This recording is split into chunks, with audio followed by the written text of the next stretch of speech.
स्तवन करूं, स्तवन करूं, स्तवन करूं ईसु तारूं। वचन सुनीने ग्रहण करूं सहु, तेने पंथे चालू। स्तवन करूं, स्तवन करूं, स्तवन करूं ईसु तारूं। કેમ છો દર્શક મિત્રો? આજની સલામ સાથે આપ સર્વનો સ્તવન કાર્યક્રમમાં હું આવકાર કરું છું. આપ અમારી સાથે દરરોજ નિયમિત સ્તવન બાઇબલ અભ્યાસમાં જોડાવ છો માટે આભાર માનું છું. મિત્રો, આ દિવસોમાં આપણે પવિત્ર ગ્રંથ બાઇબલમાંથી, જૂના કરારમાંથી દાનિયેલના પુસ્તકનો અભ્યાસ કરી રહ્યા છીએ. આજના અભ્યાસમાં આગળ વધતા આપણે 8મા અધ્યાયની 1 થી 10 કલમો સમજવા પ્રયત્ન કરીશું. તેમાં દાનિયેલને મેંઢા તથા બકરા વિશેનું સંદર્શન થાય છે. તો આવો આજના અભ્યાસમાં આગળ વધીએ.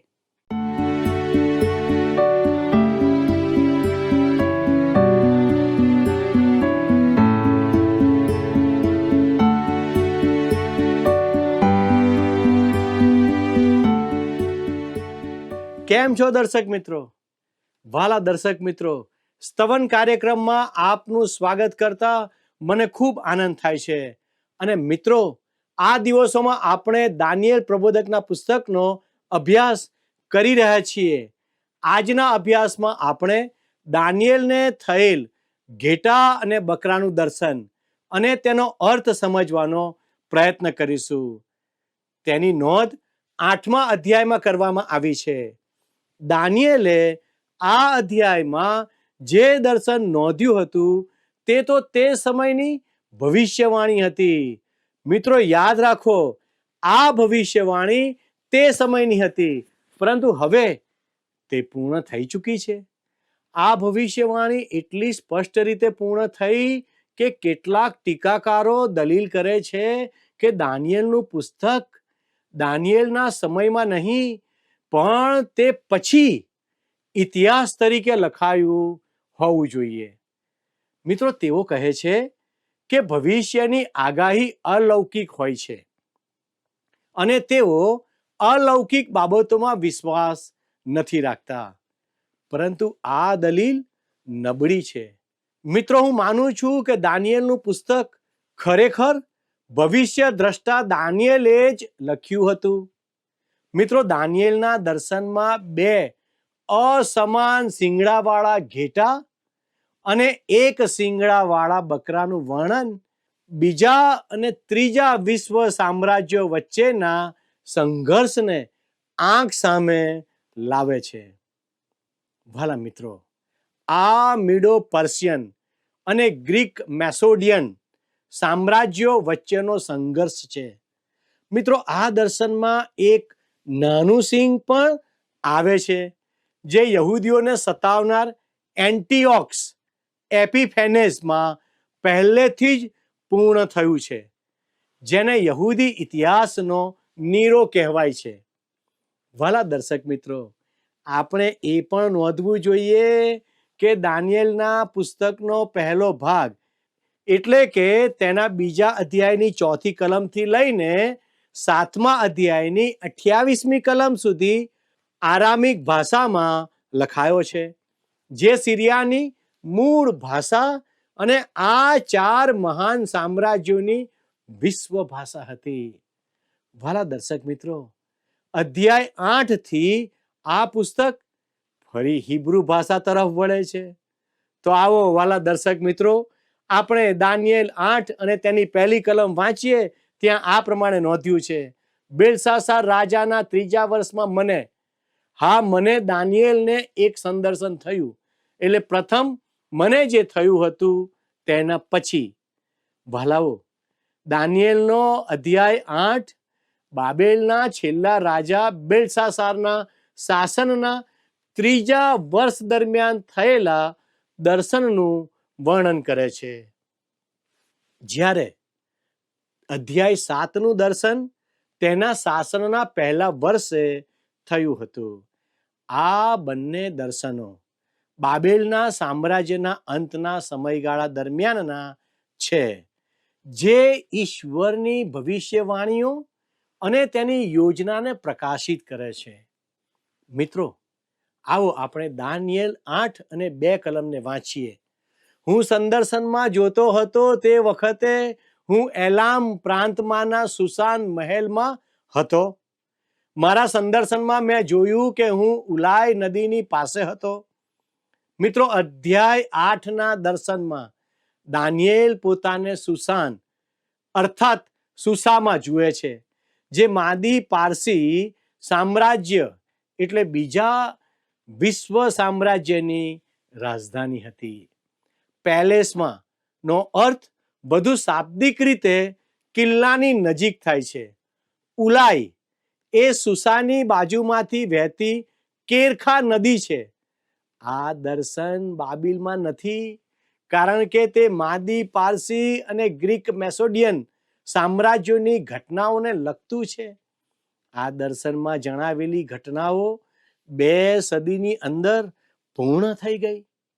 આ અદ્ભુત સચોટ પૂર્ણતાને કારણે ટીકાકારો દાનિયેલના પુસ્તકને પાછળથી લખાયેલું ગણાવે છે. તેઓ માને છે કે આ ભવિષ્યવાણી આ ઘટનાઓ બન્યા પછી ઇતિહાસ તરીકે લખાઈ હોવી જોઈએ, કારણ કે તેઓ અલૌકિક ભવિષ્યવાણીમાં વિશ્વાસ રાખતા નથી. આ માત્ર અલૌકિક અથવા ચમત્કારિક તત્વને નકારવાનો પ્રયાસ છે. વાલા દર્શકો, હવે આપણે દાનિયેલ 8 અને 3 કલમને જોઈએ. ત્યારે મેં મારી આંખો ઊંચી કરીને જોયું તો જુઓ, 2 શિંગડાવાળો એક મેઢો નદી આગળ ઊભો હતો. એ 2 શિંગડા ઊંચા હતા, પણ તેમાંનું એક બીજા કરતાં ઊંચું હતું, ને જે વધારે ઊંચું હતું તે પાછળથી ઉગી નીકળ્યું. વાલા મિત્રો, દાનિયેલના પુસ્તકના અધ્યાય 8ની આ કલમમાં 2 સિંગ ધરાવતો મેઢો અથવા ઘેટો માદી ઈરાની એટલે મીડો પર્શિયન સામ્રાજ્યનું પ્રતીક છે, જેની ઓળખ આગળ કલમ 20માં સ્પષ્ટપણે કરવામાં આવી છે. ઊંચું સિંગ પાછળથી આવ્યું એટલે કે માદીઓનું સિંગ પ્રભાવ પ્રથમ આવ્યું. તેનું ઉદાહરણ માદી સેનાપતિ ગેબ્રિયાસે બાબેલનો નાશ કરીને બતાવ્યું.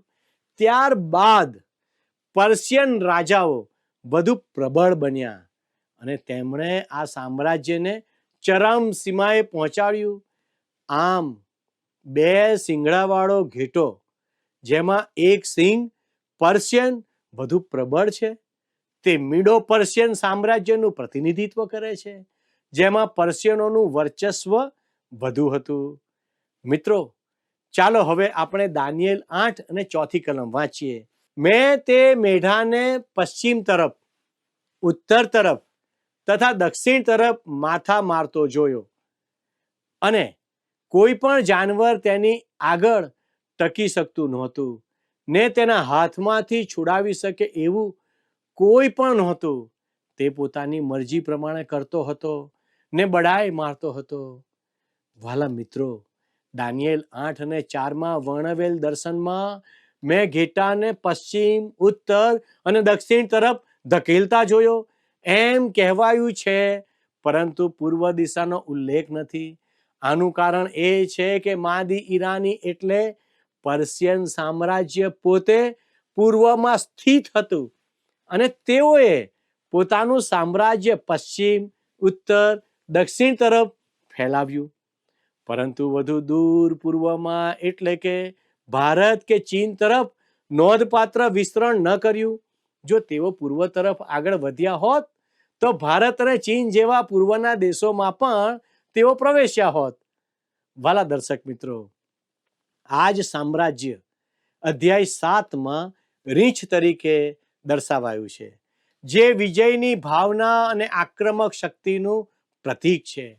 રીંછનું વર્ણન અને ઘેટાનું વર્ણન બંને સામ્રાજ્યની તાકાત અને વિસ્તરણની દિશાઓને રજૂ કરે છે. મિત્રો હવે દાનિયેલ 8:5 કલમ શું જણાવે છે તે જોઈએ. હું વિચાર કરતો હતો એટલામાં જુઓ, એક બકરો પશ્ચિમથી નીકળીને આખી પૃથ્વી પર આક્રમણ કરીને આવ્યો. તે જમીન પર પગ પણ મૂકતો નહોતો. એ બકરાને એની આંખોની વચ્ચે એક વિલક્ષણ શીંગડું હતું. વાલા મિત્રો, દાનિયેલ 8ના દર્શનમાં પશ્ચિમમાંથી આવતો બકરો ગ્રીક સામ્રાજ્યનું પ્રતીક છે. આ બકરાનું મોટું સિંગ મહાન એલેક્ઝાન્ડરને દર્શાવે છે, જે યુવાનીમાં સત્તાની ટોચે હોવા છતાં ભર જુવાનીમાં મૃત્યુ પામ્યો. તેના મૃત્યુ પછી ગ્રીક સામ્રાજ્ય તેના 4 સેનાપતિઓ વચ્ચે વિભાજિત થઈ ગયું. દાનિયેલ 7:3 મુજબ અને 4 મોટા જાનવરો એકબીજાથી જુદા સમુદ્રમાંથી નીકળી આવ્યા. દાનિયેલ 2 સિંગવાળા ઘેટાની શક્તિથી આશ્ચર્યચકિત છે, પરંતુ ત્યારે પશ્ચિમમાંથી એક બકરો, જે ગ્રીક સામ્રાજ્યનું પ્રતીક છે, તે અત્યંત ઝડપથી અને પ્રબળ સિંગ સાથે આવે છે. આ બકરો એટલી ઝડપથી આગળ વધે છે કે જમીનને સ્પર્શે જ નહીં, જે એલેક્ઝાન્ડરની સેનાની અદ્ભુત ઝડપ અને વિજયનું પ્રતીક છે. આ ઝડપ અધ્યાય 7ના 4 પાંખવાળા ચિત્તા એટલે કે ગ્રીક સામ્રાજ્ય સાથે સુસંગત છે, જે એલેક્ઝાન્ડરના ઝડપી અને આક્રમક વિજયોને દર્શાવે છે. વાલા દર્શકો, આવો આપણે દાનિયેલ 8:6 અને 7 શું કહે છે તે નિહાળીએ. તે પેલો 2 શિંગડાવાળો મેઢો, જેને મેં નદી આગળ ઊભેલો જોયો, તેની પાસે આવ્યો ને પોતાના બળના જોશમાં તેના પર ધસી આવ્યો. મેં તેને મેઢાની લગભગ આવી પહોંચતો જોયો ને તે એના પર બહુ ક્રોધે ભરાયો હતો. તેણે મેઢાને મારીને તેના બંને શિંગડા ભાગી નાખ્યા ને તેની સામે ટક્કર લેવાને મેઢો તદ્દન અશક્ત હતો. તેણે તો એને જમીન પર પછાડ્યો ને પોતાના પગથી એને કચરી નાખ્યો. તેના હાથમાંથી મેઢાને છોડાવી શકે એવો કોઈ નહોતો. મિત્રો, અહીં લખ્યું છે તે ક્રોધથી ભરાયો. તેનો અર્થ એ છે કે બકરો રોષ અને દ્વેષથી ભરેલો હતો અને તે ઘેટાને નષ્ટ કરવા આગળ વધ્યો. જકર્સિસ, જે પર્શિયાનો છેલ્લો મહાન શાસક હતો, તેણે ગ્રીસ વિરુદ્ધ ચઢાઈ કરી હતી, જેમાં થર્મોપિલે અને સલામીસના લડાઈઓમાં તેનું નૌકાદળ તોફાન અને યુદ્ધોમાં નાશ પામ્યું. આ પશ્ચિમ તરફનો પૂર્વનો છેલ્લો મોટો પ્રયાસ હતો. ત્યારબાદ પૂર્વના સામ્રાજ્યો દ્વારા પશ્ચિમમાં નોંધપાત્ર વિસ્તરણ થયું નહીં. ચાર્લ્સ માર્ટેલે મૂરોને ટુર્સના યુદ્ધમાં રોક્યા અને તુર્કોએ બાલ્કન માર્ગે યુરોપમાં પ્રવેશવાનો પ્રયાસ કર્યો, પરંતુ તેઓ નિષ્ફળ રહ્યા. તે સમયે પશ્ચિમમાં એક મહાન સેનાપતિ યુવાન એલેક્ઝાન્ડર ધ ગ્રેટ ઉભરી આવ્યો. તેની સૈન્ય પ્રતિભા અસાધારણ હતી અને તે કોઈ પણ માણસ કરતાં વધુ ઝડપથી અને આક્રમક રીતે પોતાના દળોને ખસેડી શકતો હતો. દાનિયેલ 8:8 લખ્યું છે, ત્યારે તે બકરાએ અતિ ઘણું મહત્વ ધારણ કર્યું, પણ તે બળવાન થયો ત્યારે એનું મોટું શીંગડું ભાંગી ગયું અને તેને બદલે આકાશના ચારે વાયુ તરફ 4 વિલક્ષણ શીંગડા તેને ફૂટ્યા. દાનિયેલ 8:8 વર્ણવેલ દર્શનમાં બકરાનું મોટું સિંગ તો ગ્રીક સામ્રાજ્યના નેતા એલેક્ઝાન્ડર ધ ગ્રેટનું પ્રતીક છે. જ્યારે તે પોતાની શક્તિની ટોચ પર હતો ત્યારે તે તૂટી જાય છે. આ તો મહાન એલેક્ઝાન્ડરના અકાળ મૃત્યુને દર્શાવે છે.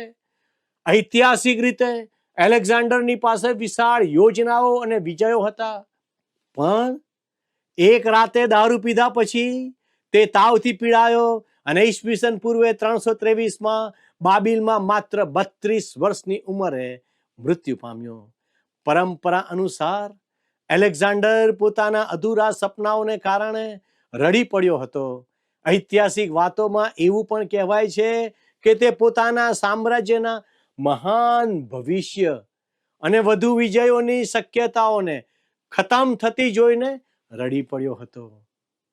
મિત્રો, આ ઘટના દાનિયેલના દર્શનની ચોક્કસ પરિપૂર્ણતાને દર્શાવે છે, જે ઈશ્વરની ભવિષ્યવાણીની સચોટતાનો પુરાવો આપે છે. દાનિયેલ 8ના દર્શનમાં 3 મહાન સામ્રાજ્યો બાબિલ, મીડો પર્શિયન અને ગ્રીક મેસોડોનિયનના પતનનું વર્ણન છે. આ સામ્રાજ્યોનું પતન મદ્યપાન એટલે દારૂના વ્યસન સાથે સંકળાયેલું હતું. ખાસ કરીને મહાન એલેક્ઝાન્ડરનું વિશાળ ગ્રીક મેસેડોનિયન સામ્રાજ્ય તેના અતિશય મદ્યપાનને કારણે ઢળી ગયું. એલેક્ઝાન્ડરનું ઈસવીસન પૂર્વે 323માં 32 વર્ષની ઉંમરે બાબિલમાં દારૂના સેવન પછી તાવને કારણે થયેલું મૃત્યુ તેનું પ્રતીક છે. આ ઘટના રાષ્ટ્રીય અને વ્યક્તિગત પતનની ચેતવણી આપે છે. વાલા દર્શક મિત્રો, જે મદ્યપાન જેવા વ્યસનો સાથે જોડાયેલી છે. આમ, મદ્યપાન એટલે દારૂ જેવી નકારાત્મક આદતો મહાન સામ્રાજ્યોના વિનાશનું કારણ બની શકે છે. 1981ના આંકડાઓ દર્શાવે છે કે નશામાં વાહન હંકારવાથી થતું આર્થિક અને સામાજિક નુકસાન પણ આ ચેતવણીને રજૂ કરે છે, જે દર્શાવે છે કે અમે પતનના માર્ગે છીએ. વાલા દર્શક મિત્રો, દાનિયેલ 8 અને 8માં જણાવ્યું છે, અને તેના સ્થાને 4 નોંધપાત્ર સિંહ ઊભા થયા. આ મહાન એલેક્ઝાન્ડરના મૃત્યુ પછી તેના સામ્રાજ્યના 4 ભાગમાં થયેલ વિભાજનનો સંકેત આપે છે, જે ઐતિહાસિક રીતે પૂર્ણ થયું. કાસેન્ડર એટલે મેસેડોનિયા અને ગ્રીસ, લિસ્મેક્સ એટલે એશિયા માઇનર અથવા આજનું તુર્કી, સેલ્યુકસ એટલે એશિયા અથવા ઇજિપ્ત સિવાય પૂર્વના દેશો, ટોલોમી એટલે ઇજિપ્ત અને ઉત્તર આફ્રિકા. આ વિભાજન દાનિયેલની ભવિષ્યવાણીની ચોક્કસ પૂર્ણતા દર્શાવે છે, જે ઈશ્વરની સર્વોચ્ચ યોજના અને ઇતિહાસ પરના તેના નિયંત્રણને રજૂ કરે છે. હવે આપણે દાનિયેલ 8 અને 9 વાંચીએ. તેઓમાંના એકમાંથી એક નાનું શીંગડું ફૂટી નીકળ્યું. તે દક્ષિણ તરફ તથા પૂર્વ તરફ તથા રળિયામણા દેશ તરફ બહુ જ મોટું થઈ ગયું. દાનિયેલના દર્શનમાં વર્ણવેલ નાનું સિંહ ગ્રીક શાસક એન્ટિઓક્સ એપિફેનિસનું પ્રતીક છે. આ સિંહ બકરાના 4 સિંગો અથવા એલેક્ઝાન્ડરના મૃત્યુ પછી ગ્રીક સામ્રાજ્યના 4 ભાગમાંના એકમાંથી ઉદ્ભવે છે. એન્ટિઓક્સ ચોથાએ ઈસવીસન પૂર્વ 168માં યરુસાલેમના મંદિરમાં ગ્રીક દેવ જીયુસની પ્રતિમા સ્થાપી અને વેદી પર બલિદાન ચઢાવીને મંદિરને અપવિત્ર કર્યું, જે યહૂદીઓ માટે અત્યંત અપમાનજનક હતું.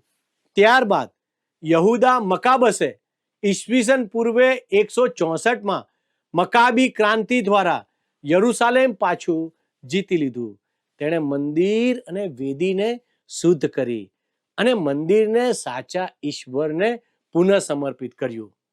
આ ઘટનાઓ દાનિયેલના દર્શનની ચોક્કસ પૂર્ણતા દર્શાવે છે, જે ઈશ્વરની ભવિષ્યવાણીની સચોટતાનો પુરાવો આપે છે. મારા વહાલા મિત્રો, આજે આપણે આપણા શરીરરૂપી મંદિરને શુદ્ધ કરવાની જરૂર છે.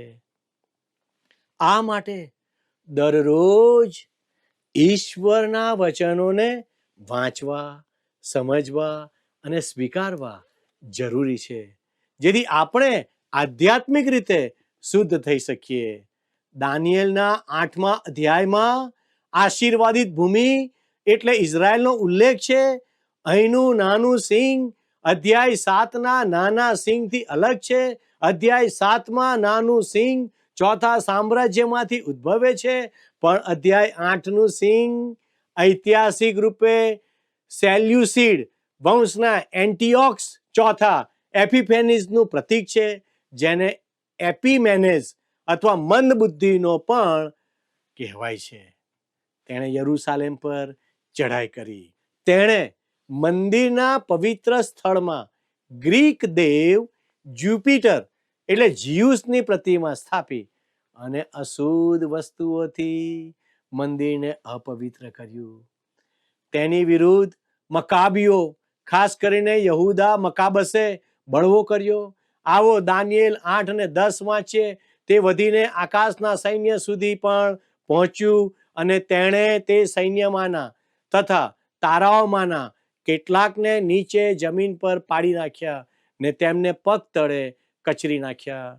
મિત્રો, આ કલમનું અર્થઘટન ખરેખર મુશ્કેલ છે.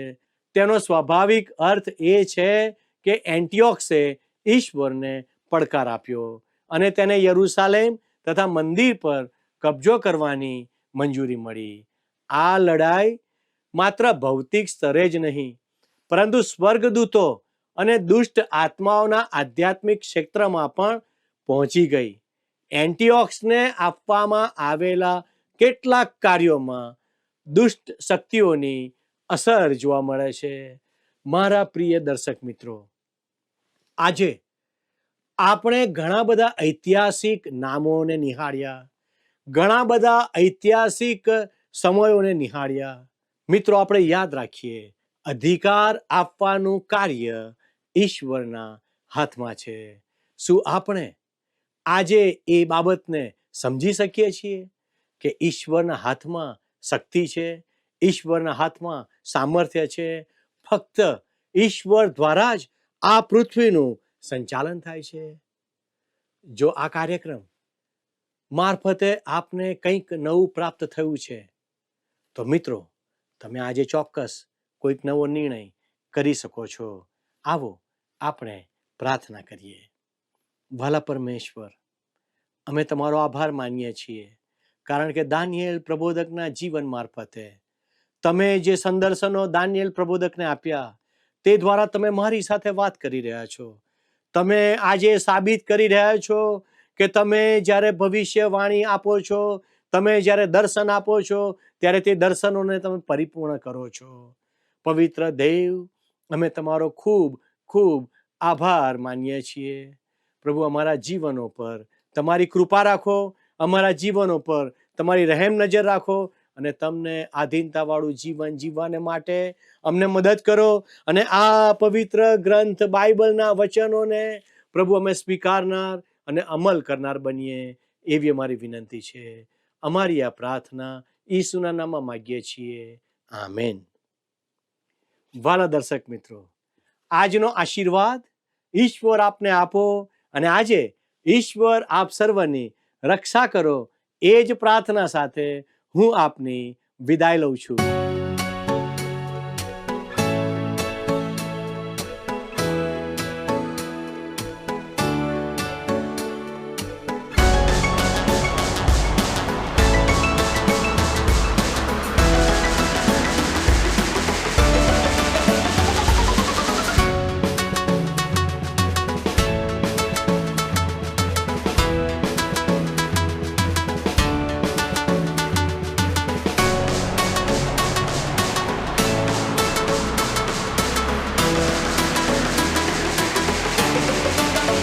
ઓ મારા વાલા ઈસુ, પ્યારા ઈસુ, તારી સ્તુતિ કરું છું.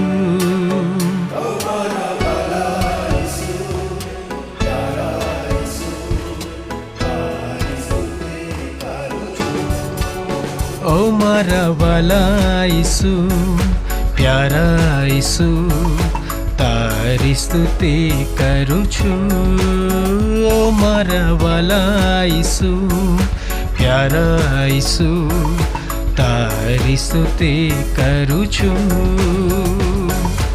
ઉપકારો તારા અનેક ઘણા, ઉપકારો તારા અનેક ઘણા, માનું હું તારો આભાર, માનું હું તારો આભારો મારા વાલા ઈસુ, પ્યારા ઈસુ, તારી સ્તુતિ કરું છું.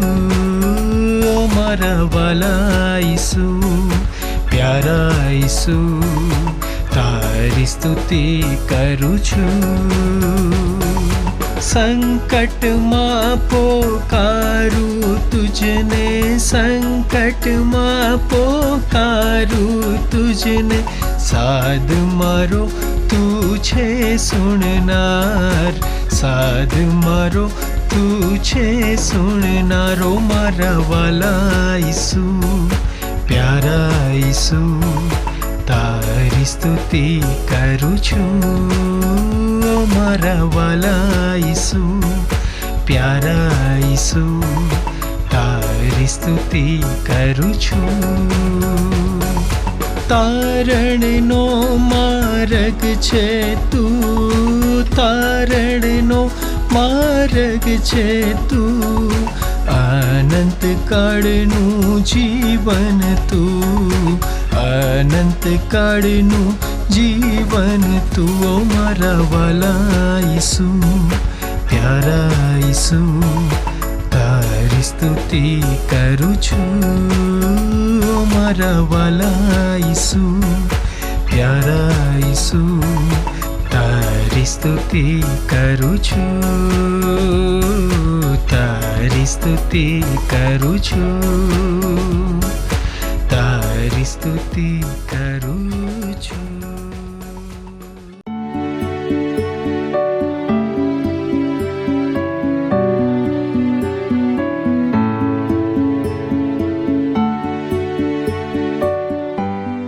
પ્રિય મિત્રો, આજના પાઠમાંથી આપણને જાણવા મળ્યું કે આપણે જીવનમાં ગમે તેટલી સિદ્ધિઓ હાંસલ કરીએ અથવા તો જીવનમાં ગમે તેટલો માન મોભો મેળવીએ, પણ સત્તાની પરાકાષ્ઠા આપણા જીવનને નષ્ટ કરી શકે છે.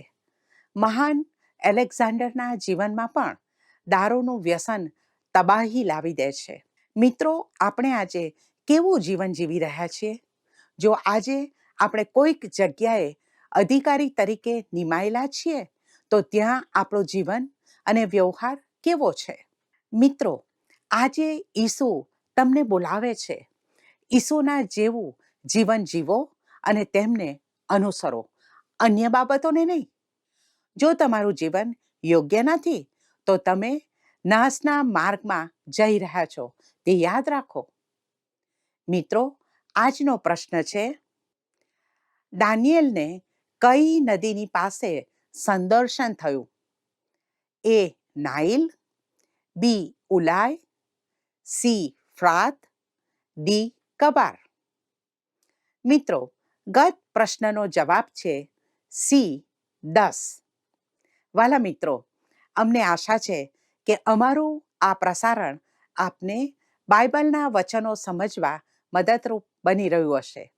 આજના કાર્યક્રમ વિશે આપના પ્રતિભાવો અમને મોકલી શકો છો.